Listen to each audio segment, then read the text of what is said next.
গরমের তীব্রতায় যখন নাজেহাল সাধারণ মানুষ, ঠিক তখনই যাত্রীদের ভিড় সামাল দিতে বড় সিদ্ধান্ত ভারতীয় রেলের। বিশেষ করে শিয়ালদহ ও হাওড়া ডিভিশনের বাড়তি যাত্রী চাপের কথা মাথায় রেখে একাধিক ইএমইউ ও স্পেশাল ট্রেন চালানোর ঘোষণা পূর্ব রেল কর্তৃপক্ষের। গরমের তীব্রতায় যখন নাজেহাল সাধারণ মানুষ, ঠিক তখনই যাত্রীদের ভিড় সামাল দিতে বড় সিদ্ধান্ত নিল ভারতীয় রেল। বিশেষ করে শিয়ালদহ ও হাওড়া ডিভিশনে বাড়তি যাত্রী চাপের কথা মাথায় রেখে একাধিক ইএমইউ ও স্পেশাল ট্রেন চালানোর ঘোষণা করছে ইস্টার্ন রেলওয়ে। রেলের তরফে জানানো হয়েছে, আগামী 20 এপ্রিল থেকে 30 এপ্রিল পর্যন্ত এই অতিরিক্ত ট্রেন পরিষেবা চালু থাকবে। এই সময়ের মধ্যে গরমের ছুটি, যাতায়াতের চাপ এবং রাজ্যে আসন্ন নির্বাচন সব মিলিয়ে যাত্রী সংখ্যা উল্লেখযোগ্যভাবে বাড়বে বলেই মনে করছে রেল কর্তৃপক্ষ। তাই আগে থেকেই প্রস্তুতি নিচ্ছে রেল কর্তৃপক্ষ। সবচেয়ে গুরুত্বপূর্ণ ঘোষণা করা হয়েছে শিয়ালদহ ডিভিশন এলাকায়। শিয়ালদহ থেকে নামখানা পর্যন্ত একটি বিশেষ ইএমইউ ট্রেন চালানো হবে, যা সকাল 6টা 15 মিনিটে শিয়ালদহ থেকে ছাড়বে এবং সকাল 8টা 45 মিনিটে নামখানায় পৌঁছবে। এই রুটে প্রতিদিন বিপুল সংখ্যক যাত্রী যাতায়াত করেন, ফলে এই ট্রেনে অনেকটাই স্বস্তি দেবে বলে আশা করা হচ্ছে। এরপর নামখানা থেকে সোনারপুর পর্যন্ত আরও একটি ইএমইউ ট্রেন চালানো হবে। সেটি সকাল 9টা 10 মিনিটে ছাড়বে এবং সোনারপুরে পৌঁছবে 11টা 3 মিনিটে।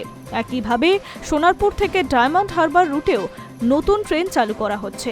এই ট্রেন সকাল 11টা 17 মিনিটে ছাড়বে এবং 12টা 29 মিনিটে ডায়মন্ড হারবারে পৌঁছবে।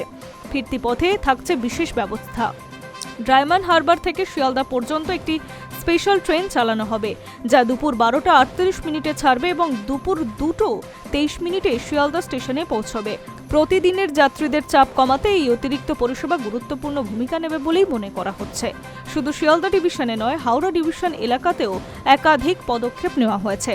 ব্যান্ডেল কাটোয়া এবং কাটোয়া বর্ধমান শাখায় অতিরিক্ত ট্রেন চালানোর সিদ্ধান্ত নেওয়া হয়েছে। ওই রুটগুলিতে প্রতিদিন বিপুল সংখ্যক যাত্রী যাতায়াত করেন, ফলে অতিরিক্ত ট্রেন চালু হওয়ায় সুবিধা হবে বহু যাত্রীর। এর পাশাপাশি দূরপাল্লার যাত্রীদের জন্য বিশেষ ট্রেন চালানোর ঘোষণা করা হয়েছে। হাওড়া থেকে চণ্ডীগড় এবং চণ্ডীগড় থেকে হাওড়া রুটে একাধিক স্পেশাল ট্রেন চলবে নির্দিষ্ট দিনে। এই ট্রেনগুলি ব্যান্ডেল, বর্ধমান, দুর্গাপুর, আসানসোলের মতো গুরুত্বপূর্ণ স্টেশনে থামবে, ফলে বহু যাত্রী এই পরিষেবার সুযোগ পাবেন। রেল সূত্রে জানা গিয়েছে, শুধু কয়েকটি রুটেই নয়, কানপুর সেন্ট্রাল থেকে আসানসোল, চাপড়া থেকে কলকাতা, গোমতীনগর থেকে কলকাতা, মাদার জংশন থেকে হাওড়া এবং গোমহ থেকে দুর্গাপুর সহ মোট 11টি শাখায় সামার স্পেশাল ট্রেন চালানো হবে। সব মিলিয়ে গরমের মৌসুমে যাত্রীদের স্বস্তি দিতে ভিড় নিয়ন্ত্রণ রুখতে বড়সড় উদ্যোগ নিয়েছে রেল কর্তৃপক্ষ। এখন দেখার, এই অতিরিক্ত ট্রেন পরিষেবা কতটা কার্যকরভাবে যাত্রীদের সুবিধা দিতে পারে এবং গরমের সময় যাতায়াত কতটা স্বস্তিদায়ক হতে পারে। Hi news network.